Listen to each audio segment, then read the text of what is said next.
अस्सलाम वालेकुम, कैसे हैं आप सब। आई होप कि आप सब खैरियत से होंगे। सर्दियाँ हो और कॉफ़ी ना हो ये तो हो ही नहीं सकता। तो आज मैं अपने किचन में कॉफ़ी बनाने लगी थी, तो मैंने सोचा मैं इसकी रेसिपी आपके साथ शेयर कर दूं कि मैं किस तरह से कॉफ़ी बनाती हूँ। तो एक बर्तन में मैंने 2 कप दूध लिया है और इसे मैं लो फ्लेम पे 2 मिनट तक पकाऊँगी ताकि दूध को अच्छी तरह से बॉयल आ जाए। बॉयल आने के बाद मैं इसमें 1 चम्मच चीनी ऐड कर रही हूँ। आप चीनी अपने टेस्ट के मुताबिक भी एडजस्ट कर सकते हैं, कम या ज़्यादा, लेकिन मैंने यहाँ पे 1 चम्मच ऐड किया।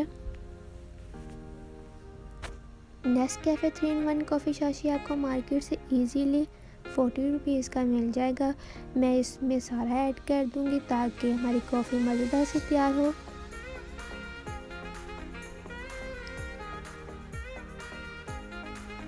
अब मैं इसे चम्मच से अच्छी तरह से मिक्स करूँगी और दोबारा से 2 मिनट के लिए पकाऊँगी लो फ्लेम पे।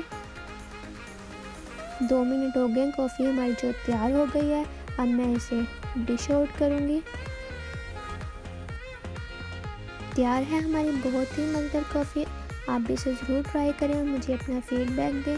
अगर आपको मेरी रेसिपी अच्छी लगती है तो इसे लाइक करें, शेयर करें, मेरे चैनल को सब्सक्राइब करें, मुझे इसी तरह सपोर्ट करें। अल्लाह हाफिज़।